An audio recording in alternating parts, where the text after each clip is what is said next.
So I want you to just picture this, right? You are gripping the steering wheel of a car. Okay, yeah. It's the dead of night, pitch black. And you've been ordered to navigate this really winding, treacherous mountain road. Which is terrifying on its own. Right. But, I mean, you're a skilled driver. You know the mechanics of the vehicle. You understand the rules of the road. In broad daylight, this drive wouldn't be an issue at all. It's not daylight. Exactly. And here is the massive, terrifying catch.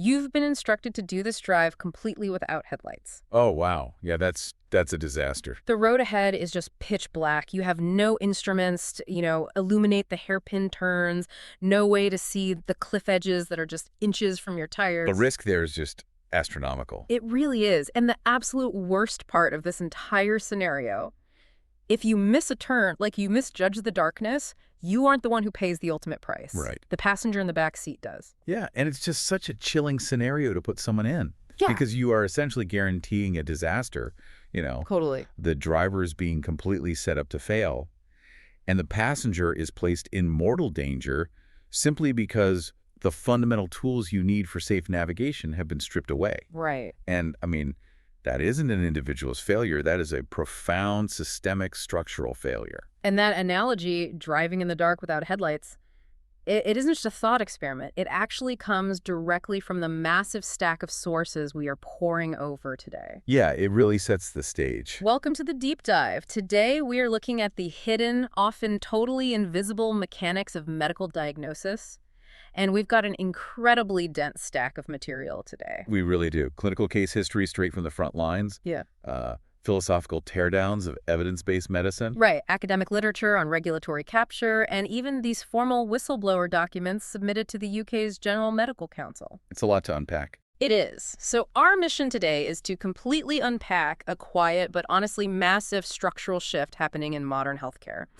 We are trying to figure out what happens when algorithms, pre-printed checklists, and institutional protocols are used to replace the deeply owned 40-year pattern recognition of an experienced clinician. Which is really the beating heart of the evidence we're looking at today. We're anchoring this whole discussion on an incredible firsthand account from a veteran practitioner. Yeah, the sources ask a really profound question, like, can you connect the dots and explain this so that a common human can comprehend it? And it comes down to a very specific burden that rests on the experienced clinician. Right. Think about what happens after 40 years of triage. I mean, observing exactly how illness presents itself in the human body, how it deceives us, how it can be fatal if it's misinterpreted. You develop a form of pattern recognition. Exactly. A pattern recognition that absolutely no algorithm can fully replicate, and honestly, no amount of goodwill can replace. Because you understand that the difference between a safe clinical encounter and a disastrous one is often just a single missed sign. Just one sign. Yeah. A subtle change in color.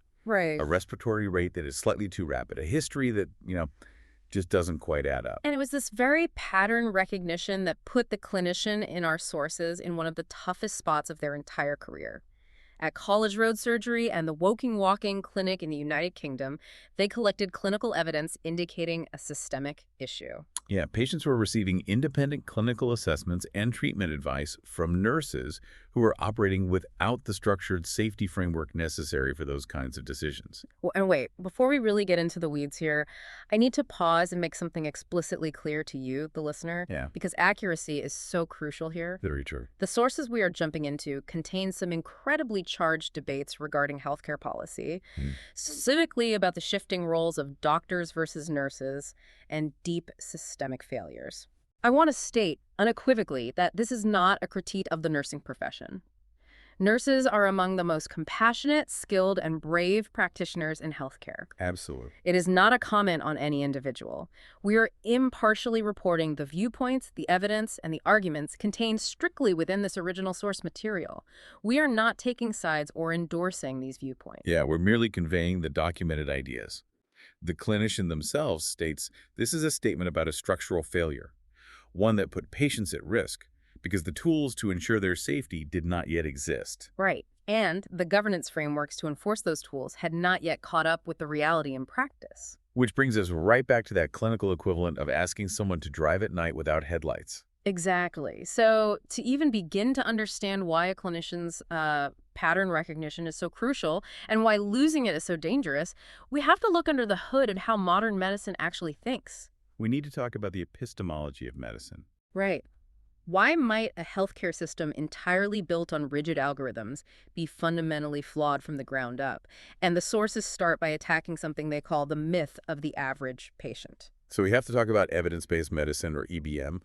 On paper, EBM sounds flawless, right? I mean, yeah, the conscientious and judicious use of current best evidence. Exactly. It relies heavily on randomized controlled trials, RCTs, and these massive meta-analyses. Mhm. In the scientific community, these sit at the absolute pinnacle of the evidence pyramid. And I always thought RCTs were the undisputed gold standard. Like you take 10,000 people, randomize them, give half a new drug, give the other half a sugar pill, and you just track the data. Right. It strips away human bias. Yeah.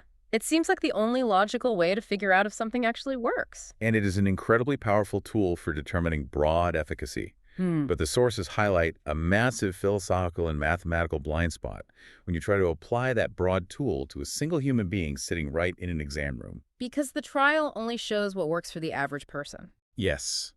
The results of an RCT show the comparative efficacy of a treatment for an average randomized patient. But here's the problem.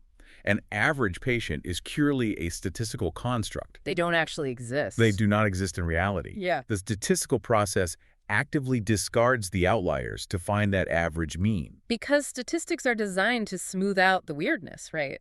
They minimize the extremes. Exactly. But human biology is incredibly messy.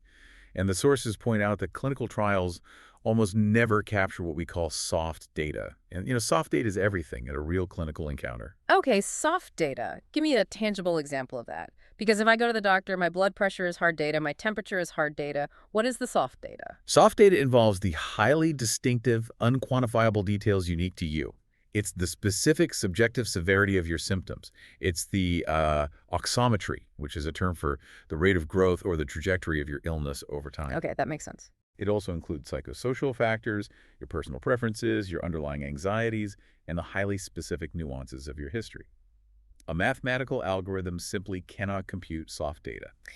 It can't capture that precise moment of human choice. Right, the intuition that makes up the essence of medical judgment. There is a brilliant example of this in the sources from a thinker named Tonelli. He talks about two patients showing up at a hospital with abdominal pain. Oh, the Tonelli example is the perfect illustration of this epistemological gap. Imagine patient A and patient B. Okay. They both walk into the emergency room complaining of severe abdominal pain. The triage nurse takes their history. It's identical. The physical examinations yield identical documented results. Wow, okay. They draw blood, and the laboratory data is completely identical. If you feed these two patients into an algorithm, the computer sees the exact same person. The hard data is indistinguishable. But biologically, they are obviously not the same person. Not at all. Patient A turns out to have acute appendicitis and requires immediate surgery before it ruptures. Patient B does not have appendicitis. Maybe it's severe indigestion or a minor viral issue. So how does the doctor know? Well, Tonelli's point is that there are non-quantifiable differences between these two individuals. An algorithm is completely blind to those differences. But an experienced veteran surgeon, they pick up on the soft data. Ah, like maybe patient A is guarding their stomach in a slightly different way. Yes. Or maybe the pallor of their skin suggests a systemic infection. The veteran surgeon detects those invisible clues and makes the right call to operate. Okay, let's unpack this. If EBM is supposed to be the gold standard, but it only builds guidelines for the average patient, it sounds like you're saying relying strictly on the best data is like trying to tailor a bespoke suit, using only the national average measurements of the entire population. It's a disaster waiting to happen. Yeah. If you tailor a suit based on the national average, you might get incredibly lucky, and it fits a tiny fraction of the population perfectly. Right. But for the vast majority, the sleeves will be too long, the shoulders too tight, and for some, it won't even go on. Humans just aren't standardized commodities. Exactly. Treating patients like generic commodities on an assembly line actually increases morbidity and mortality. Yeah. It actively harms people when you strip away the nuance. I want to push back on that slightly, though. Like, it's one thing for a doctor to reference an algorithm as a helpful guide, right? Like, hey, the data says try this first. But the sources take it a step further. They talk about unintended consequences when health systems literally mandate algorithmic compliance. Yes, when a hospital tells a doctor, you must follow this flowchart or you will be penalized. Right. What happens then? Well, we see the catastrophic results of that kind of rigid mandate in the sepsis mandate example provided in the texts. Okay, sepsis. That's a life-threatening reaction to infection, right? Yeah, it moves fast and it kills fast. So the Centers for Medicare and Medicaid Services, CMS, instituted a core measure. They mandated that if a patient presented at the hospital with community-acquired pneumonia, antibiotics had to be administered within 4 hours. Okay, I have to admit, as a patient, that sounds entirely reasonable. If I have a deadly infection, I want the antibiotics flowing into my veins as fast as humanly possible. 4 hours sounds like a solid safety net. The logic seems sound, and it was based on retrospective data that suggested earlier treatment led to better outcomes. But here is where the mechanism of the mandate causes the system to buckle. Why? When you dictate care based strictly on a ticking clock, you force the practitioner to prioritize the metric over the patient. The mandate caused massive overdiagnosis. Walk me through the mechanics of that. Why would a time limit cause a doctor to overdiagnose? Because diagnosing pneumonia isn't always instant. It takes time to observe the patient, run cultures, and see how the illness is progressing, that oximetry we mentioned earlier. Right, the trajectories. But if the doctor only has 4 hours to administer the drug or face institutional penalties, they don't have the luxury of time. If a patient comes in with a bad cough and a slight fever, the doctor might not be sure if it's bacterial pneumonia or just a viral bronchitis. But because the clock is ticking... Exactly. They pull the trigger. They diagnose pneumonia and pump the patient full of broad-spectrum antibiotics just to be safe and to hit the CMS metric. Better safe than sorry, right? Except antibiotics aren't harmless. A massive cross-sectional analysis of almost 100,000 emergency department admissions for pneumonia was later conducted. Oh, wow. What did they find? They looked at the actual outcomes of this mandate, and they found absolutely no correlation between the time of the first antibiotic dose and inpatient mortality rates. Wait, really? So the entire premise of the 4-hour rule was flawed? Yes. Rushing the antibiotics did not save more lives, but what they did do was subject tens of thousands of patients to massive doses of antibiotics they didn't need. Which causes huge issues. It wipes out their gut flora, leaves them vulnerable to secondary infections, and on a macro level, massively accelerates the crisis of antibiotic resistance. If we connect this to the bigger picture, algorithms prioritize production and speed. Precisely. As one safety expert in the sources points out, the system relies on codified knowledge rather than the tacit knowledge, a feel for the game that experienced clinicians possess. The algorithm doesn't allow for observation, it demands action. Exactly. Okay, so we've established that these rigid algorithms have massive blind spots. But the sources reveal a structural shift that takes this problem and multiplies it on a national scale. What happens when a healthcare system decides to rely entirely on those blind algorithms to expand its workforce? This is where we get into the historical policy shift documented in the sources. Around 2006, the United Kingdom was facing a massive recruitment crisis for doctors and spiraling healthcare costs. Right. To combat this, the system enacted a major structural change.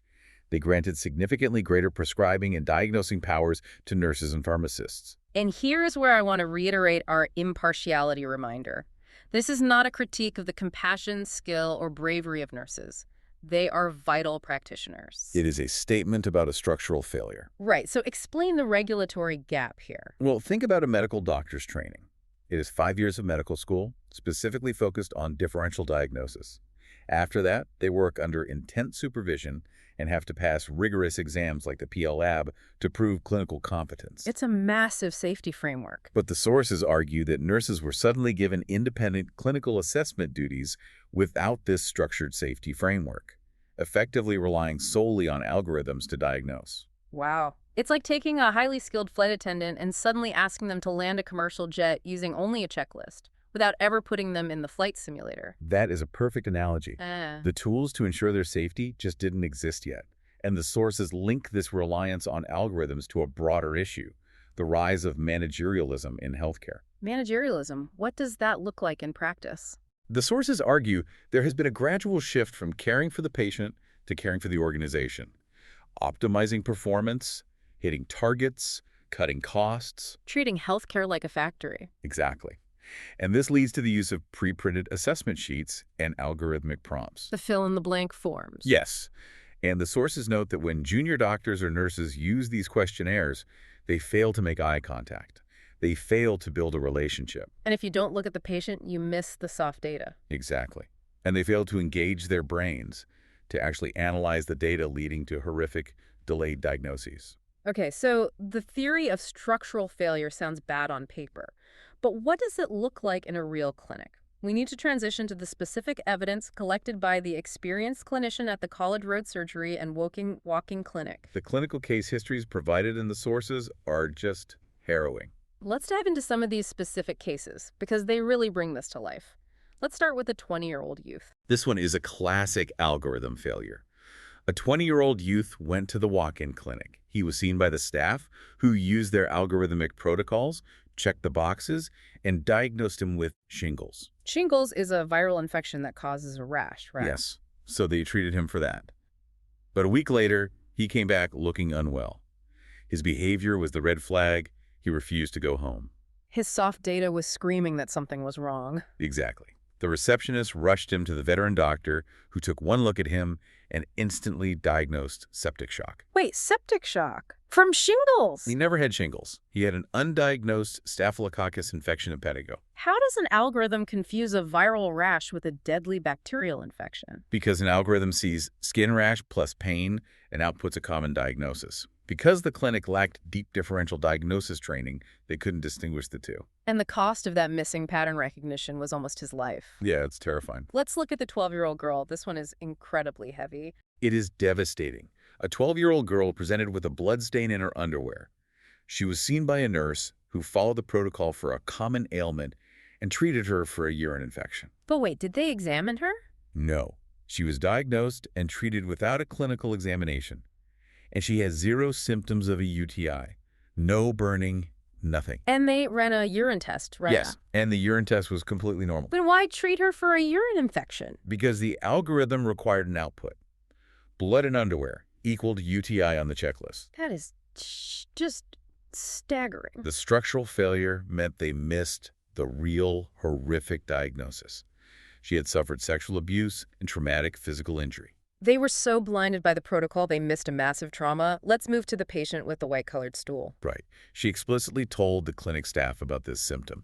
Now, white-colored stool is a massive red flag for jaundice or severe liver problems. Because bile isn't reaching the digestive tract, right? Yeah, exactly. It is not subtle.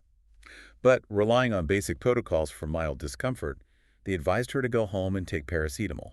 Paracetamol, which is highly dangerous for the liver. Extremely dangerous. And it turned out she wasn't just generally unwell, she had a highly contagious hepatitis infection. So they completely missed the obvious sign, gave her a dangerous drug, and sent a contagious person back into the community. Yes, she returned to the waiting room multiple times, exposing everyone. What's fascinating here is the cascade effect of these errors. Exactly.